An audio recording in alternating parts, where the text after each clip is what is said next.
All right, so getting started. Well, again, thanks so much for joining this webinar today. Doug Miller with Energy Web Foundation. The conversation today is to discuss global markets for energy attributes and essentially our work with the International REC Standard Foundation to help members like yourselves to build applications that can everybody mute themselves, please? Applications that for these markets. And we're lucky to have a special guest, Jared Braslawsky here. Jared, I'll let you introduce yourself when you get started in a little bit, who's here from REX International. In terms of what we're covering today, first I'll just be providing a brief introduction and context for the conversation and this webinar. Then we'll spend the bulk of the time with Jared providing a deep dive on the IREC standard before we open up for Q&A. Our goal is to leave about roughly 20 minutes at the end, and please wait to ask questions until the end, because we collected some questions in advance, and we'll be targeting some during Jared's presentation. All right, so I think as all of you know, Energy Web Foundation is a nonprofit, and what we're doing is developing open source technology. And with our open source technology stack, this is essentially software that's enabling folks like yourselves to build new applications for renewable energy markets, grid flexibility markets, and more. In terms of the types of applications that we're really focused on and working to enable, after a few years of development and research and feedback from all of you, we've really whittled down the list to roughly 2 areas of focus, where the first is looking at integrating, orchestrating distributed energy resources, essentially making sense and making the most use out of DERs as we bring more of them online, where some of our partners focus on this are mainly grid operators and utilities. In terms of the focus of today's conversation, we're going to dive into the topic of renewable energy procurement and the essential energy attribute certificate markets that underpin them, and the new solutions that various members, some of whom are on the line today, are working with EWF to develop to help make renewable energy markets work better. So, in terms of where we are as a market with renewable energy procurement, we think there's a real opportunity to unlock demand for renewable energy, especially in emerging markets. And in terms of the past decade, I think as many of you are familiar, a lot of demand for renewable energy has been driven by large corporations, many of whom have set goals for, even at this point, 100% renewable energy. And while there's been a lot of progress to date, we need to make it even easier for these companies who have ambitious targets to meet them, especially noting their challenges in meeting their goals in emerging markets.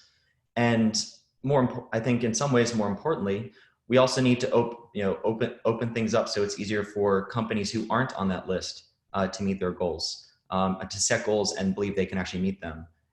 In addition to that, we want to make it easier for small and medium enterprises and households, and ultimately any device, to become a renewable energy buyer, including even electric vehicles.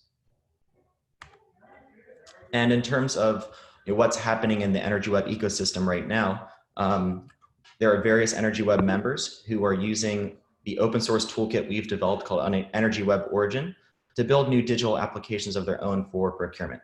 And we're really excited about the growing momentum in this space in terms of companies who are building applications aligned with some of the existing standards that are out there, which we see as essential for promoting good practices and the types of frameworks that the largest buyers in the world are following. We've dedicated a lot of our efforts to aligning things with the International REC standard. And in terms of examples of projects underway right now, by members, that includes PTT in Thailand, Photon in Turkey, Mercados Eléctricos in Central America, starting in El Salvador, SP Group in Singapore, and then we expect, based on some conversations right now, to in terms of upcoming IREC markets or potential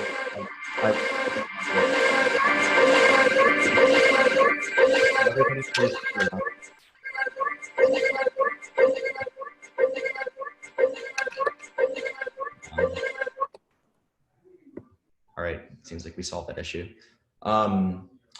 In addition to looking at these upcoming markets that are either currently an IREC market or we can build something that's aligned with that, we're also working in the United States with PJM to help them test a solution for the REC market that's applicable to 13 states and Washington, D.C. And we're in conversations about setting up a similar platform in the state of Nevada.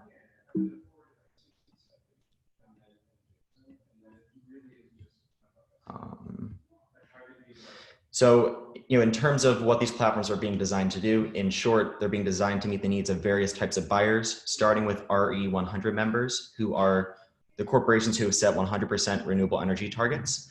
But I think what we're really excited about is building solutions that meet the needs of small, medium enterprises, cities and communities, households, and even electric vehicles, where we guarantee a clean 100% renewable energy charge for EVs. Last thing before I give the floor to Jared, just a quick example of what these platforms are looking like. With our work with PTT in Thailand, we're building a platform where it ultimately becomes very easy for anybody to post renewable energy for sale in alignment with the IREC standard, where you're able to have a full trace of devices being registered, when those devices actually produce renewable energy, posting those for sale at a specific volume and price. And then for buyers, giving buyers the ability to better find options that meet their specific needs, and then ultimately be able to finalize their purchases and make environmental claims aligned with this standard for their reporting purposes more widely. That's just a brief context and level setting for the group today in terms of why we're having this conversation and what we're really excited about in terms of what our members are doing in this space. And without further ado, Jared, it'd be great to hear more about how this standard works and answer some of the questions that our members have about the IREC standard.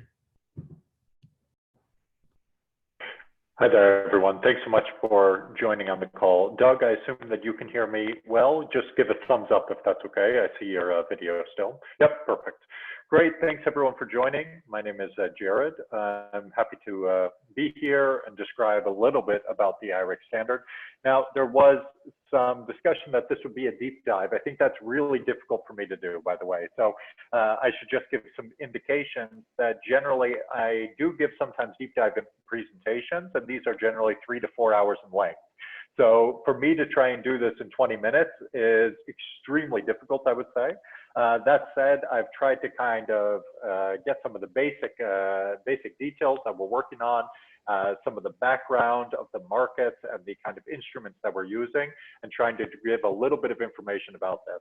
That being said, this is not a deep dive, so please feel free to reach out to me later after this conversation or at any time if you have any questions or concerns about what I said, or you want additional information. I'm more than happy to provide this at any time. Slide. You can go to the next slide. Yep, that's perfect. So let's not forget where we're coming from. The electricity market has been a place for quite a long time where we had no idea what type of product we were choosing. If you think about liberalization in the electricity market, that's what we call it in Europe. In the US, you call it deregulation. The reality is you're working to ensure that there's more and more choice and more competitiveness in the electricity market.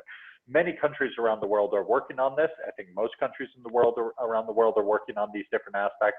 And there's a lot of different things that have that come to play. So the first aspect is we always, since the integration of electricity markets, we essentially had one choice. How much electricity do we buy? We turn on the lights and we buy electricity, or we don't turn on the lights and the electricity doesn't burn. That was essentially a choice that we had. Now, during the deregulation and liberalization processes, we said, listen, you need to have more choice than just the volume of electricity you're purchasing. You need to also know from who you are purchasing electricity, what type of supplier. And then in many countries around the world and in Europe as well, we look to essentially allow end users to choose what type of supplier they're purchasing from. The last portion, you could say, in the liberalization or deregulation of the electricity market, and you don't necessarily need the previous step, but is to say not just how much electricity you're buying, who you're buying it from, but also what product are you buying. And this is all about making sure that the claims that end users are making is valid and that people are also responsible for their choices. Slide. So you'll see that there's another way to represent the electricity market. If you just go back one more, yeah. So you can see there's a number of different ways to represent the electricity market.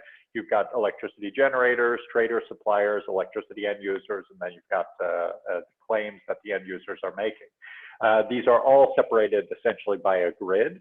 Now, we all generally know the basic fundamental principles of electricity. Electricity is electricity. It's an electron. An electron gets fed into the grid, and an end user uses that electricity. But how that electron is created, of course, comes from specific types of sources, and that is an attribute. So that's the terminology that we use. This attribute is issued into a sort of registry or in a database. It's traded, potentially redeemed, and then an end user can make a claim. This is all adherent to international standards. So the terminology that I'm going to be using in the rest of this presentation is REC, Renewable Energy Certificate, IREC, International Renewable Energy Certificate, Guarantee of Origin, that's essentially the European REC. And these are all part of one system, the Energy Attribute Certificates, EAC systems. And these are all based upon book and claim systems. So that means electricity is created, you book it into the system, and there's a claim. When it's used, you book it out of the system. These are called book and claim systems. Go to the next slide. And the eventual goal is that every end user knows exactly where their electricity is coming from. Make no doubt that this is the goal of the system.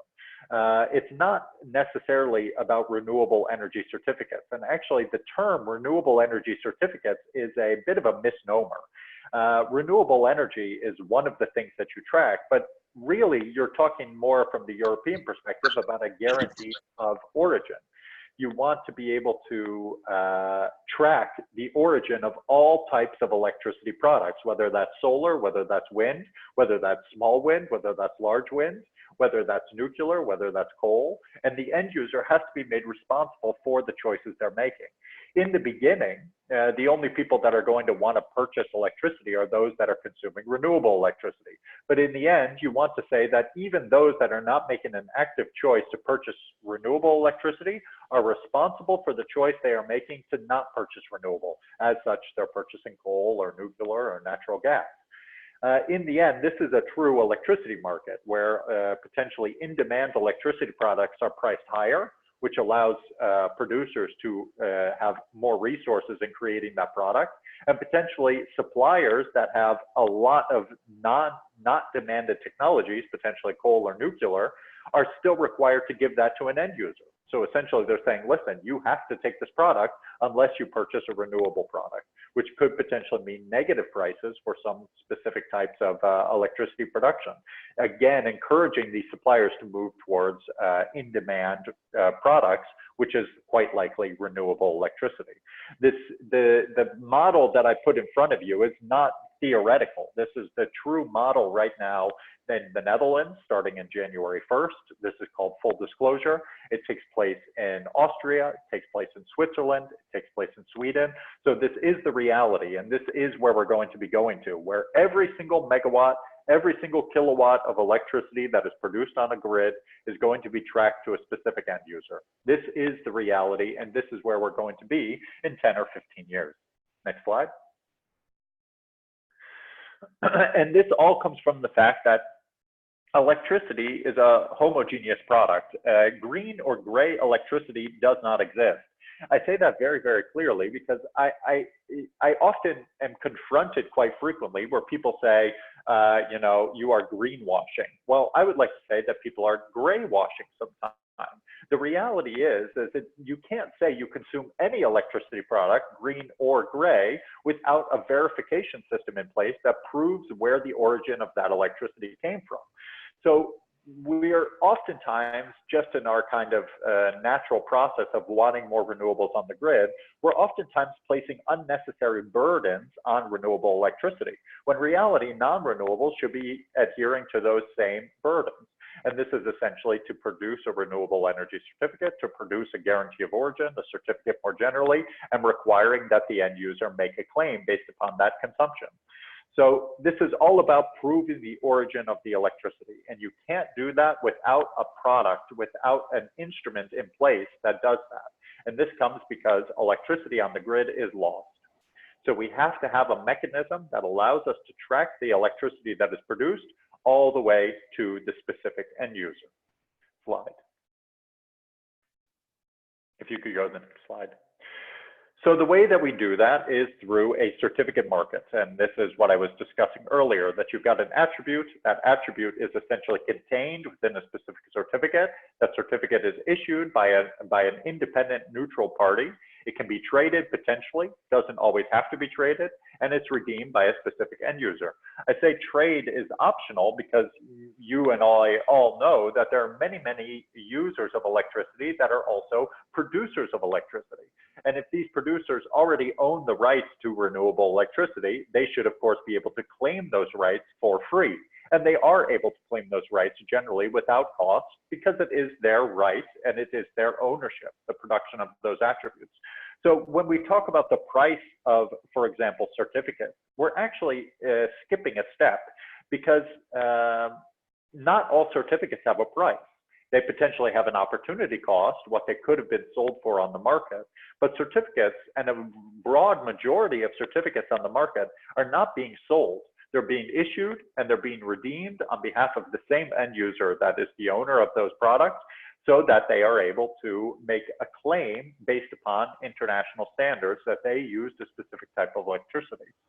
So the organizations that control these local systems are issuers, and issuers generally set the rules, fees, and participation for producers and end users to participate on this market in a local market.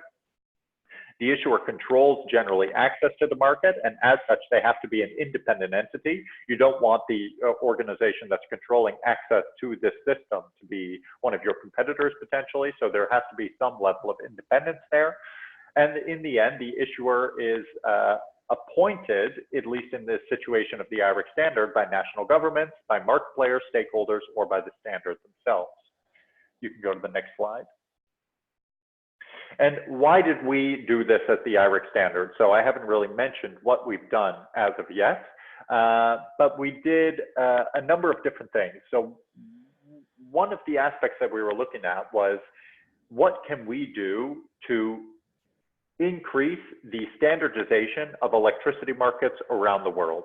We recognized that there was the Greenhouse Gas Protocol Scope 2 guidance document. Now, this document might not say a lot to you, but 5 years ago, stakeholders, more than 500 stakeholders from around the world, were working on a single document.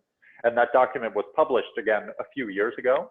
It took us 4 or 5 years to create this document as a group of stakeholders internationally working on this. And the only thing they said was, we need a way to verify where the emissions from electricity are coming from. And at the time of the publication of that document, there were only 2 standards for these certificate systems in place. The one was in the US, the REC system, and the other one was in Europe, the Guarantee of Origin system. And we recognized that there needed to be a nonprofit organization, a standard in place that allowed for the development of these attribute tracking markets around the world.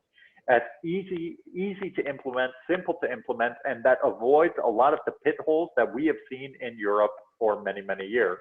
I personally have been working in the development of the European Guarantee of Origin markets for more than 15 years. And I've seen how very, very minor pitfalls, very, very minor decisions in the development of these markets are completely kill the market, essentially, kill the ability for this to take place. And that can have a huge impact on the use of renewable electricity long term, and also the funding that renewable electricity receives from end users in a specific country or in a specific market. So lessons that we learned from developing the IRIC standard, we learned a few things. One, voluntary market development leads to robust and reliable markets. Essentially, if you have producers that are supporting the market development of a local market, and you have consumers that are using the attributes that are produced by those producers, you're creating a voluntary market. And that voluntary market will grow, will become more relevant, and will become essentially the basis for which regulation is based on. So voluntary market development leads robust and reliable markets, leads to robust and reliable markets. We see that when markets are developed first and foremost, or at least when rec markets are developed first and foremost out of regulation, they often fail. And this is because there aren't that voluntary usage already in place. And generally, the legislation is not working to create a system for information. They're using to use a system to replace a type of subsidy or to replace a specific mechanism. And because they're using it for a goal that is not just information delivery, what did the consumer purchase, they often fail. So we say that voluntary market development leads to robust and reliable markets. We also think that voluntary markets involve the whole chain, every producer and every consumer in the market. So there are not producers that say, oh, we cannot participate in the market because we receive a feed-in tariff, or we cannot participate in the market because we are in a specific location. The IREC standard believes that all of this is information that should be delivered to the end user. And as such, this information, unless it's regulated otherwise by the government, should not forbid you from participating on an attribute tracking system. Again, that information system. The next is voluntary governments, and this goes to my first aspect, show national governments a reasonable development path. When you have producers and consumers in a specific market that speak the local language, understand the local regulation, and work together to develop a reliable, robust, and financially supportive market for renewable electricity, it shows national governments what to do and what not to do. And generally, these national governments will come to the producers, they will come to the end users, they will come to the standards and say, what type of regulation do we need to put in place to support this market? And that is a big, big deal, because then it gives us as end users, as the whole chain, from producers to traders to suppliers to consumers, the ability to influence legislation instead of this being just one top-down decision-making tool in these various countries. For us, it is so important. This is not about reinventing the wheel.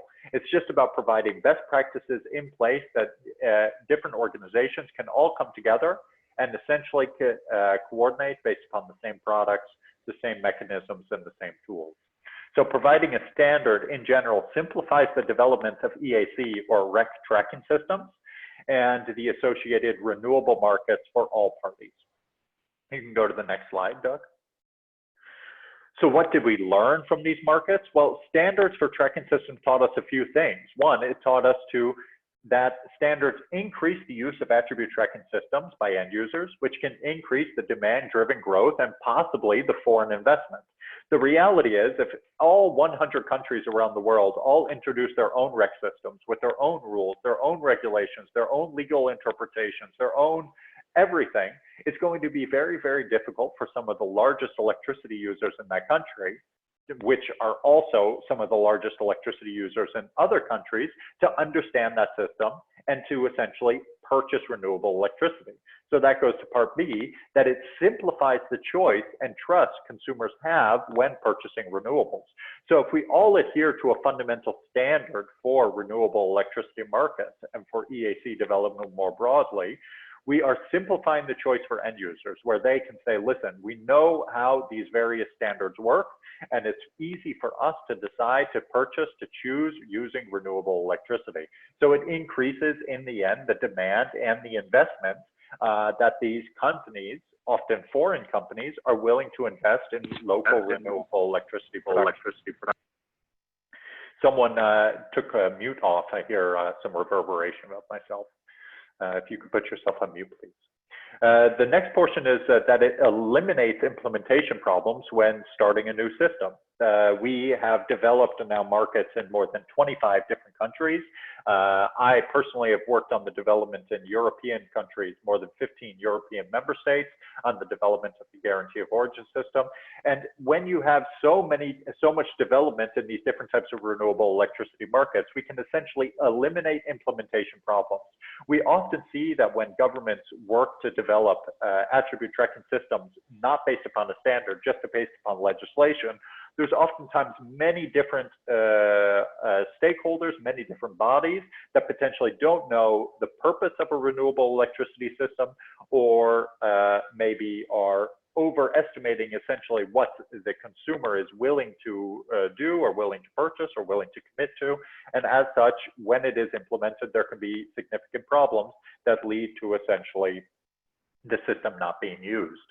The other benefit is that it can reduce or even completely eliminate costs regarding the implementation of REC systems. The implementation of the IREC standard in a specific country is 100% without cost. So you can implement the IREC standard in a new country at zero cost. There is some time investment for those that are developing the market, but there is no cost. The eventual cost of the REC system is paid for by the producers and by the end users that are, of course, making a renewable electricity claim.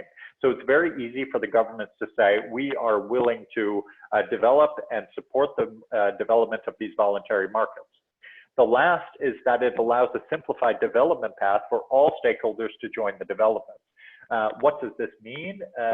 The reality is there are lots of stakeholders internationally that are working in the development of renewable electricity. And again, if they have to learn all these different fundamental intricacies about all these different markets around the world, it's going to be very difficult for example, labeling systems or markets like Origin application is working on as well, to gain a foothold in all these different markets.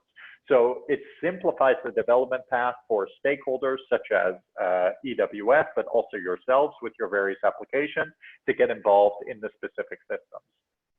You can go to the next slide. So in the beginning, it is going to be, this is going to be the development path for most of the markets. The reality is without what we call disclosure regulation, which forces the end user to make a claim to a specific type of technology, you're only going to be selling or essentially certifying electricity that is of a higher value, and that is generally renewable electricity. So in most of the markets, we're going to develop the market by essentially allowing end users to make claims to a renewable type of technology. And whether they purchase that from someone else or they do that with their own production is, of course, their choice. But this is the first step in that direction. And this is what Doug was talking about when we start thinking about RE100 companies. You've got hundreds of companies around the world that are trying to purchase renewable electricity, and they need a reliable mechanism to be able to do that. And one of those reliable mechanisms internationally is the International REC standard. You can go to the next slide. So it all comes down to a number of different aspects. What is an attribute? An attribute is facts. It's all about facts. It is not opinion at all. If I were to send someone that knew nothing about the electricity market, an auditor that knew nothing about the electricity market, to the production device, they should be able to verify all of the attributes that are connected to a specific certificate. So this is aspects such as, what was the commissioning date? What is the installed capacity? What is the location? What is the size? What is the technology? Who is the owner? All these various aspects are aspects that are included in the certificate. What is not included in the certificate? Opinionated aspects, such as the amount of emissions that was avoided based upon the production of this technology. Because to do that, you have to have an assumption based upon what avoided emissions were against a business as usual average. So the attributes that are contained within a certificate are generally very, very easy to ascertain. As such, the process of certification itself is generally very, very inexpensive. And these attributes, as I said earlier, are part of a book and claim system, and they're booked into the system once the attributes are known and contained within a certificate. After this, you've got redemption. Redemption is at the end of that chain, as you can see there, right before the specified end user claims. So redemption is all about what are you claiming? And you're claiming those specific attributes connected to that device. So you're claiming that the device was located in, for example, in Malaysia, that it came from a small solar panel, that it was owned by a specific organization, that it is produced without subsidies, without feed-in tariff mechanisms. And these are all claims that the end user can make based upon these facts. So in the end, the regulation for end users claims, what can an end user claim? These are all generally based upon best practices, such as CDP or RE100 or the Renewable Electricity Good Practice guidance documents, and self-regulation. Right now, there are very few internationally regulated requirements on what an end user is allowed to say based upon the claiming of renewable electricity. So just to summarize, an attribute system is a tool and not a goal in and of itself. So the attribute system is not there to be a replacement to the subsidy system. That would be a goal. It is a tool to allow end users to know where the origin of their electricity is coming from, and as such, potentially linking to that financial obligations or financial consequences. That's something I can go into more detail if you're interested about this. You can go to the next slide, Doug. So this is, again, just going back to my final slide, this is where we're going to. We're trying to get to a place where every user of electricity knows exactly where their electricity is coming from based upon facts. And in this way, you can say not just that the person that's purchasing renewable electricity is doing good, but the person that is claiming the use of coal electricity, whether they want to or not, is not doing good. They're doing bad. So instead of what we're often doing in the industry now, pointing to the person that's doing good and saying, why aren't you doing good enough? It allows us the opportunity to say, the people that aren't doing anything need to start doing something. And to get to this situation, we need to have standards in place. If we don't do this based upon standards, then it's going to slow the development of this internationally. And that is the true goal of the International REC Standard as a nonprofit organization. We are working primarily towards this goal, making sure that end users know where the origin of their electricity is coming from based upon internationally accepted standards. Doug, you can go to the next slide. So again, this was not at all a deep dive. This was much more of an introduction, you could say, to a lot of the things that we're working on within the International REC Standard, and a little bit of background about who we are as an organization as a whole. But I did get specific questions before from Doug that he wanted me to answer specifically in this webinar. And it's a little bit difficult because some of these questions are very, very detailed and very, very difficult to explain in such a short presentation. I'll just give an example. When it comes to the difference between RECs and offsets, if any of you are interested, I've got a very, very long paper about the differences between RECs and offsets that would provide much more information about this than I'm able to do verbally right now. But I suggest that we go to the first slide. Doug, first question. Sure. That you can just click next. It's already on there. Oh, already on the slide. That is, what is the difference between RECs and other mechanisms such as offsets? So this was a question that we received ahead of time, so I'll just answer it now.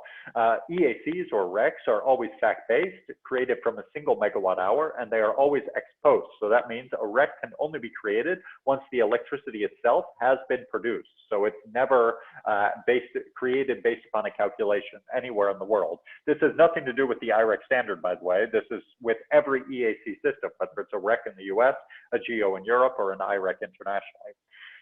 Comparing to that, offsets or avoided emission statements are based upon a business as usual calculation. So essentially, you have to know what in a specific market, there was a calculation for how many emissions would be produced within that market. And as such, you creating a wind turbine, for example, avoided a number of emissions in the future. So this is an avoided emission statement or a potential avoided emission statement that is created into an offset. So an EAC is always fact-based, always ex post. An offset is always based upon calculations and generally a business as usual calculation. The next about EACs is that EACs for electricity are only derived from production devices that physically produce electricity. Whereas offsets, essentially an avoided emission statement, again, can originate from on-grid devices, electricity production devices, or off-grid land use projects. For example, planting trees or fuel switches or all these other sorts of things. Those can also be created based upon a business as usual calculation, and planting more trees then eliminates CO2 from the atmosphere, and as such you can claim an offset. These are very different mechanisms, EACs and offsets. The next is EACs make a claim about the usage of electricity. So you can say as an end user, I used renewable electricity, or I used renewable electricity from a solar panel in Malaysia. Whereas offsets claim essentially an avoided emission. So you can say, because I used this offset, I avoided 1 ton of CO2 somewhere in the world or within the atmosphere. So it's a very different claim that you're making. Energy attribute certificates can generally only be used within a single market, so within a single electricity market, whereas offsets are generally globally fungible.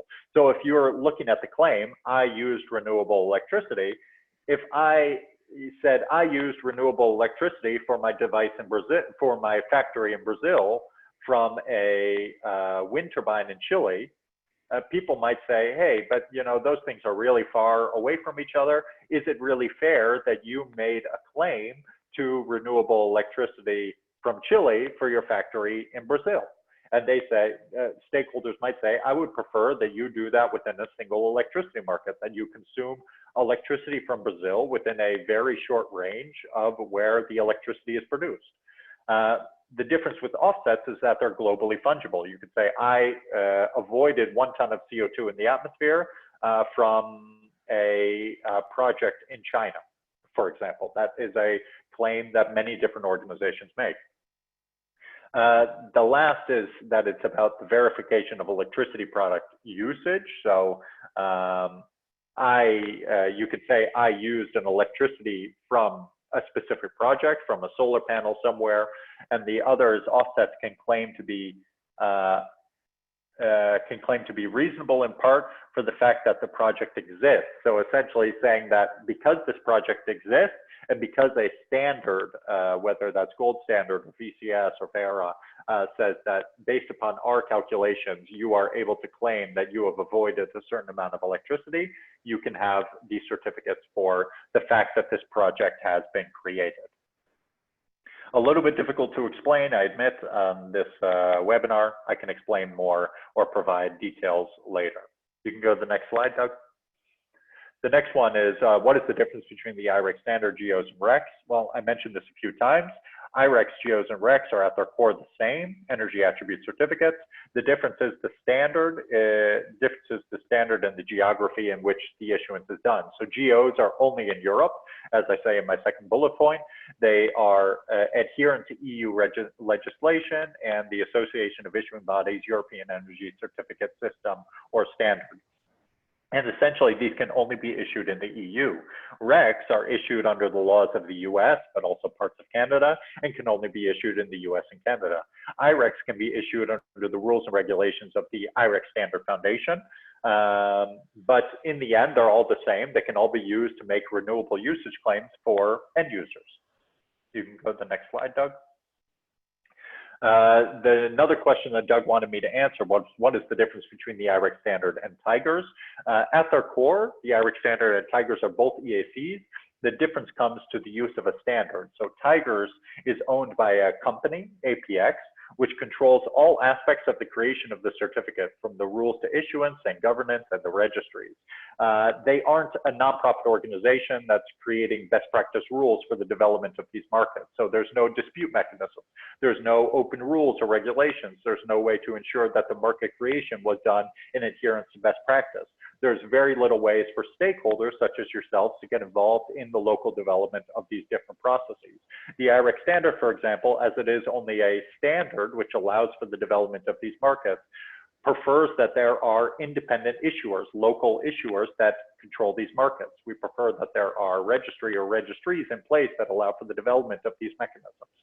And in 2019, there's just a significant difference in volumes as well. So Tigers issued about 233,000 certificates in 2019, and that was about 1.2% of all the IRECs that were issued during 2019 as well. So during 2019, IRECs issued about 19 million certificates during that same period. You can go to the next slide, Doug. And the last, I think the last question, just checking, no, there's one more question after this, is what are accepted trading practices for RECs around the world? So this is where we have to say there's a difference between systems and what is demanded by standards. So essentially the IREC standard doesn't have rules and regulations on what end users can claim. You can use an IREC in China and redeem that in Europe. Now, IREC standard will not be the limiting factor in that. It will allow you to make that statement. However, your clients or end users or CDP or RE100 or all these different stakeholder standards will say, hey, that's not a very legitimate market boundary that you're using. So there's a number of different aspects that are different trading practices. Some of them are attribute age or vintage. Generally, most standards and most stakeholders want electricity produced in the same year to be used in the same year. So that means electricity that was produced in 2019 should be used in 2019. But we also see many stakeholders that say, listen, we want electricity that was produced in January 2019 to match our usage in January 2019 as well. And that's a perfectly valid claim. Those people are very welcome to make that claim. And a standard such as the IREC standard allows that to happen. You can do that down to the week or the day or the hour if you really want as well. Most of these standards allow for that to happen. The problem is when you start doing it at an hour level or even a 15-minute level, it becomes very, very just administratively burdensome to do this. So there are some difficulties. And I know many of you have ideas or ways in which you want to do this. And I very much support that as well, as long as the way that it's done is adherent to standards. I think that's really a critical aspect.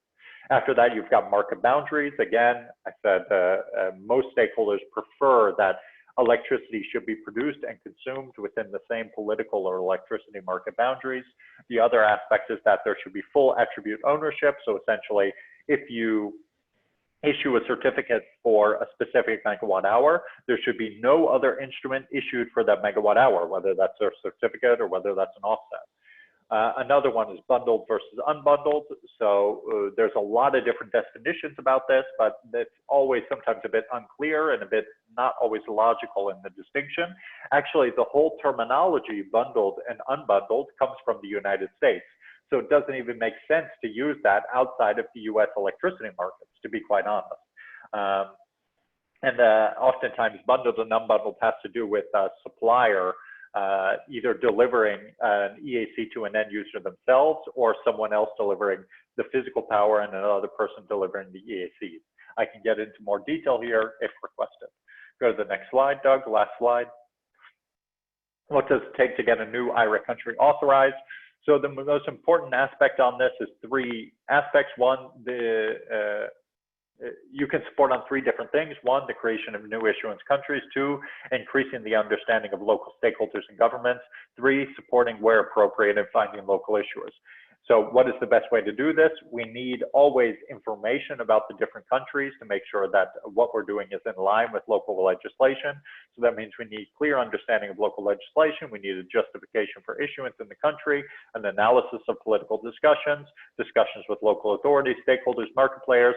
We need to analyze the demand and need for the mechanism, linkages to local market mechanisms, disclosure regulation, support locally for the verification of the production. So essentially, how do we know exactly what was produced? Is there, for example, an API to the local grid operator, as an example? And just to be very clear here, in a country like Russia, it's taken us more than 3 years to allow for the issuance of EACs in the country. We hope that we're going to be able to allow for the issuance of IRECs in Russia within the next few months. actually, we're very confident that this will be moving in that direction. But Russia, of course, it's a huge electricity market, very, very complex legislation, very, very active national government. So it's very difficult to do it in a country like Russia. But then there are other countries where the electricity market regulation is less developed, it's less clear, there's more ability for us to develop something there, and that can generally be done on a much faster basis. So if you're saying to us, can you start issuing IREX in South Korea tomorrow? No, I can't. South Korea is a very, very active market. It's a very developed market. We would need to speak to the government authorities. We would need to speak to local stakeholders. We would need to make sure there is stability in the market that we are creating. But if you're able to do that in other countries where the electricity market is less well regulated, then that is a possibility to do that in a relatively short time frame. So you can go to the next slide, Doug. And this is me just saying thank you. So you can email me at any time at the email address there, secretariat@irexstandard.org. I'm willing to take questions now. I understand that we're very restricted on time, so I'll leave Doug to moderate the questions that should be had. But you can always reach out to me, or you can reach out to Doug, and you can ask me any information that you would wish about these various aspects. Yeah. Well, thank you so much, Jared. Before opening up for questions, just want to say, I thought this was a really informative conversation, and in terms of alignment, but IREX Standard is a member of the UWF community, and I think as Jared said, what the work that this his group is doing is promoting these specific standards to help grow renewable energy markets across the globe, and of course, then from EWF's perspective, we're trying to use that standard, develop open source code so that people can build new applications in these markets. And so, I think one last comment before questions, depending on feedback we get on this call, please let us know if there are particular topics that Jared touched on that you'd like us to do, you have another follow-up session on, because that can help us prioritize which topic is most interesting to members on the line today. But with that, I guess we have roughly 10 minutes or so left. So if folks have any questions for Jared or myself, please jump in. And if you can keep your question relatively brief, just so other people can ask questions, that would be great.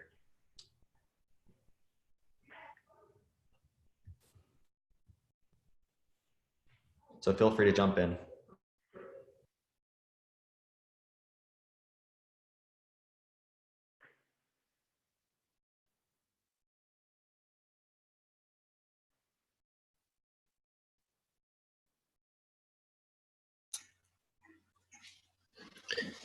Hey Doug, it's Walter. Since it stays quiet, hey, I got a question on when you say countries can go relatively small if it's less regulated. What relatively fast? Apologies. What would you describe as ultimate minimum time? So is it a month, 3 months, a year for a market to implement a standard?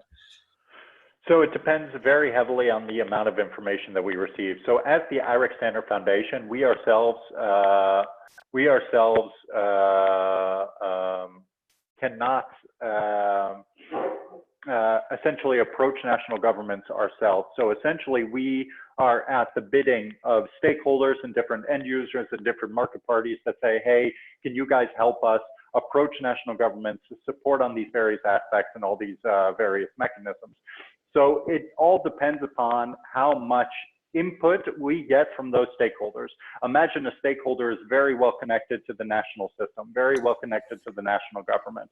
Imagine that they understand fully what is happening in these specific markets, and they say, this is how the IREX standard can be implemented in this market. Potentially, we could implement that new market within a few weeks, to be quite honest, because the information is just so good and it's so relevant for the board to make a decision to allow the issuance in that country. However, maybe the stakeholders are less informed about how the IREX standard works. They're less informed about what type of legislation they need to be working on. They've got no contacts with local authorities, local stakeholders, local groups. Then it could take a lot longer because we, as the Secretariat, would support these market players in reaching out to local authorities, local stakeholders, and trying to find out more information here. So really the core is what type of information is provided by the stakeholders, and what is the stakeholder trying to do with that information and with these various stakeholders, you could say. Does that make sense, Wouter? Yeah, it makes a lot of sense. Thanks very much. And one concluding question, whilst I'm still on, is there's also a lot of course, movement, of course, around other certificates, around natural gas or around carbon sinks. Is that at all in the scope of IREC, or are you just sticking to your focus? No, so the International REC standard, essentially what we are working on right now is a change a bit in our governance structure, which allows different stakeholders and different organizations also to create rules and regulations for the adherence to standards such as natural gas or hydrogen or heating and cooling, fuel, metal tracking. So there's a lot of different interest in a lot of these similar problems within the electricity system, and we are looking into the best way to allow these to take off. I think some of the difficulty is that a lot of these systems are theoretical in their own right. So creating a tracking system on top of them is sometimes a lot of work for a little bit amount of usage. So electricity, of course, is ubiquitous in every market. Everyone uses electricity, and everyone's talking about renewable electricity. So there is already a lot of demand for the use of these systems. And we are a small organization. We're a nonprofit organization. So we do have to be cognizant of our time and resources and where we're spending those time and resources. That being said, if there's organizations or stakeholders that say, listen, we really want to move in developing essentially a standard for natural gas under the IREC standard, we would be very, very welcome and very open to these discussions. And to be quite honest, we're also going to be moving in those discussions as well, but on a case-by-case basis. Okay, thanks very much, Jared. Very clear. Yep. What other questions do folks have? Hey, Jonathan from EWF here. I was wondering, you said that the strategy is to move from a voluntary market to a compliance market eventually. And I was wondering if you have like a specific example how this looks, or and I guess the customers kind of change. Like first it's like big companies, and when you have compliance, it's actually the grid operators, the DSOs or something. Yeah.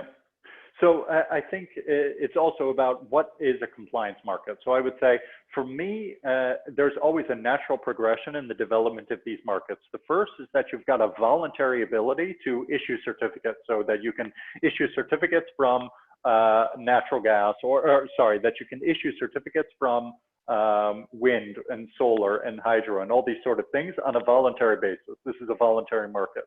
But the reality is that no one is going to want the issuance of coal, because then you're forcing people to claim a product that they actually don't want to claim, but is good for the system more broadly. So regulation can be in the many forms. It can say, hey, an attribute tracking system, every producer in this market needs to issue certificates under the attribute tracking system, whether that's IREC, whether that's a national system, or whether it's a combination of those two.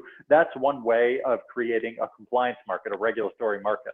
Another mechanism for creating a compliance or regulatory market is to say the only way as an organization you can make a claim to any electricity product, whether it's renewable or non-renewable, is by having a tracking system in place, by having that certificate that you are using to make that claim.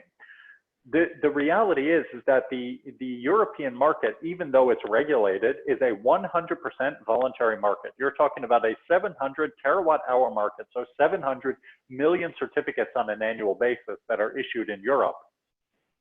100% voluntary, but there is regulation. The regulation says that if you are an end user and you want to make a claim to a specific type of technology, then you have to use a specific mechanism. You have to use the guarantee of origin. So there are ways to still allow these markets to be 100% voluntary, but have compliance mechanisms or have regulation in place that supports the development of these markets. And that would be our long-term goal. That is what we see as the best system. Okay, that's really good to know, because generally when you think about compliance markets, I guess it's more like in the US where it says like, okay, 30% every every retailer has to have at least like 30% renewables or something like that. But maybe I can also give one example of what we were talking about, for example, in the Congo. In the Congo, of course, they've got some financial difficulties in the fact that they want to support renewable technologies, but they are unable to provide the financial support that we've seen in Europe, for example, with feed-in tariff systems. So one possibility of doing this in the Congo is to say that every type of company, every foreign company that is investing in the Congo, that is using electricity in the Congo, has to use renewable electricity for the portion of their electricity that they're using. This would be a huge benefit because they are. This would be a huge benefit because these companies would be unlikely to say that they are against the use of renewable electricity in the Congo. And of course, it allows for the investment of renewable electricity in the Congo by foreign companies. So this could be one way where it is a compliance mechanism, but the compliance mechanism is not on the supplier, it's on the end user themselves to purchase renewable electricity. Very interesting, thank you. Jared, so we're almost at time. There's actually one or two other quick questions I think might be interesting to the group because they come up sometimes. So just in the remaining minutes, we're curious if you could share a little bit more about IREC expiration, how that works, and then anything you're willing to share about this new exchange category. Sure. So the last portion was about expiry. Currently, IRECs do not expire. So that means an IREC that is issued in 2016, it will actually remain just in the registry, you could say, if it is not redeemed. So the only way to release a certificate from the market is through the function of redemption. That means it has to be physically given to a beneficiary. So that is the only way to release a certificate from the market. But again, as I mentioned previously, this doesn't mean that certificates from 2016 are going to be used for end users in 2019. And this is because the functional lifetime of the certificate is really only 12 months. 2019 production is only used for 2019 consumption. So this isn't really a concern, but it is something that we have said as a standard right now, we do not have expiry in place. However, we do allow national governments to have their own expiry rules. And this is part of the reason that we didn't implement this in the first place. The next portion is the exchange function. So currently right now on the market, we have a number of different roles on the market. You have producers, you've got market traders, you've got issuers, as I mentioned, are those neutral parties. You've got administrators. One aspect that we're going to be introducing is the exchange function, essentially allowing organizations like EWF, but also private organizations to allow them to create an account on the registry that allows them to conduct essentially exchange markets on these different mechanisms. Up until now, these instruments have always been traded bilaterally. So that says party X is delivering it to party Y for a specific amount of money. And you always have to have contact, physical contact, whether that's through a broker or through a trader with these various parties to make that deal happen. And an exchange, as we all know, is about allowing these products to be purchased at a specific price, even though you don't know who the counterparty is. So we are allowing this to take place through the registry, and this is part of the work that we're doing together with EWF. There's a lot more to be said on this as well. We're hoping to have the regulations around this finalized in March for review by all the various stakeholders, and we hope to implement it shortly thereafter. So if there's any questions on that, I'm more than happy to take those either on or off the call. Great. Well, thank you so much, Jared. We are at time, and we want to be respectful of everyone's time. And folks now have your contact information. And again, as I mentioned a minute or two ago, please let us know. Feel free to contact me. I'll pull my email address up here. Feel free to contact me if there's a particular topic that was covered today that you'd love to hear more about, because we definitely be open to having a follow-up webinar like this. And again, Jared, thank you so much for your time today. We're really excited about our collaboration with you and helping various members build platforms for IRECs. and promoting the standard. So thank you, everybody. We will be sharing this webinar after the call as well. And we look forward to being in touch with everyone.